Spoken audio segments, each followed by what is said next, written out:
Mwaka 1994, Japani ilizindua mojawapo wa mafanikio makubwa zaidi ya uhandisi duniani.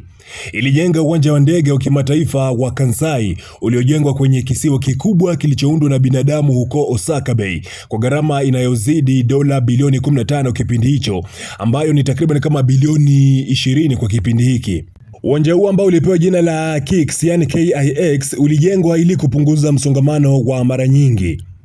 Na ulipojengwa tu haraka ikawa ni ishara ya kimataifa ya uvumbuzi na uhandisi wa usahihi ulio wa hali ya juu. Lakini chini ya mafanikio hayo kuna wasiwasi unaoongezeka.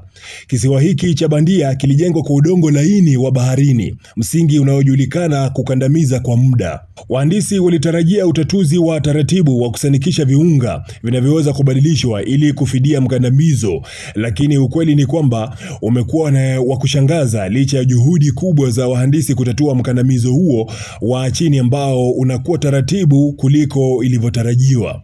Kwa miaka mingi sasa, sehemu kadhaa za kisiwa hiki zimezama mita kadhaa na kulazimisha matengenezo endelevu na ya gharama kubwa kuweka njia ya kurukia ndege, vituo na viwango muhimu vya miundombinu mingine.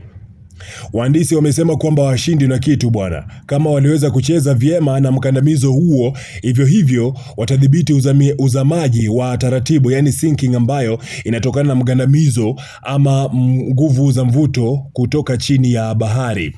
Lakini licha ya changamoto hii inayoendelea, uwanja wa ndege unaendelea kufanya kazi kikamilifu masaa 24, yani 24/7, siku 365 toka mwaka 1994 mpaka muda huu. Ushuhuda wa ustahimilivu wa uhandisi wa Japan unazidi kudhibitisha kwamba wanaweza kudhibiti hili kwa miongo miwili sasa na zaidi.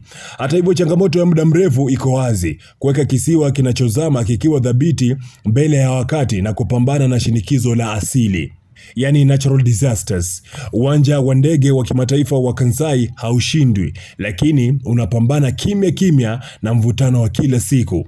Unahisi udhubutu huu unaweza kuchukuliwa na nchi yako? Serikali inaweza kuzika pesa kwa kiasi hiki licha ya kujua kwamba itashindana na nguvu za kiasili za dunia? Nipe maoni yako pale chini kwenye uwanja wa comment.